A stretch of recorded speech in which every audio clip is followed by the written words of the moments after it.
Tension has sparked between refugees and host communities in Western Uganda over food scarcity. Every day President Museveni tells us that why Ugandans are living a comfortable life, they have enough food. That's why you see we don't fight a lot, because we have food. So if we don't have food, we keep fighting. The host residents blamed the refugees of stealing food from their gardens. The refugees, at times they go to nearby settlements, the host community like Kanja, Ujuguli.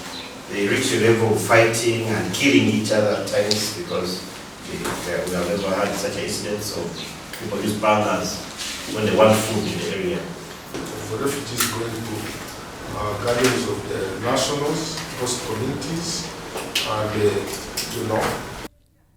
The food scarcity resulted from the reduced funding for refugees by United Nations. The person is given 13,000 for the whole month for food.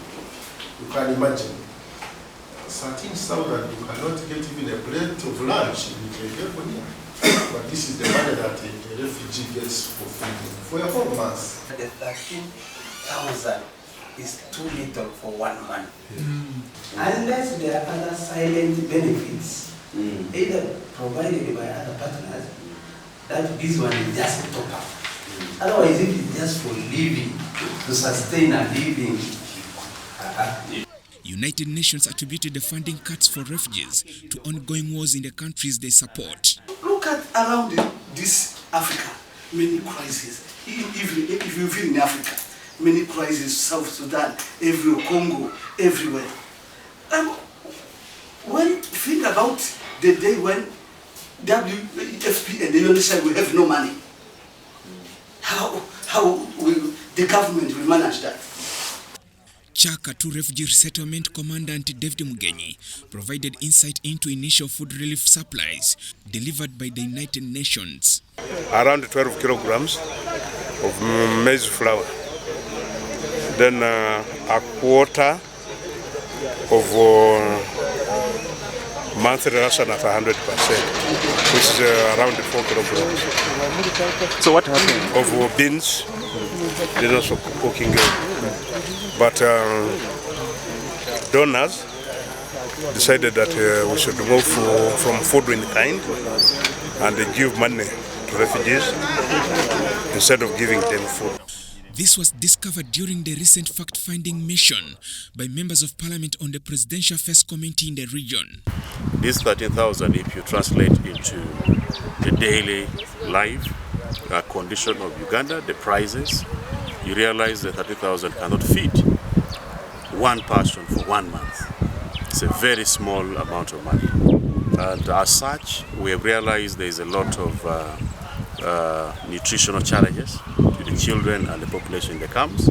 Members of parliament and other stakeholders outlined new strategic plans to rescue refugees from the looming famine. Why can't they use that money to buy maize and process it and supply it also to them? We have a lot of maize here.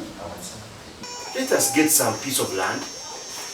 We get a department from the OPM, either from UNHCR, but of course they're all the OPM. Put tractors there, start digging for them, put a tight team to work in the chambers there. Then after whatever we harvest, we feed these refugees.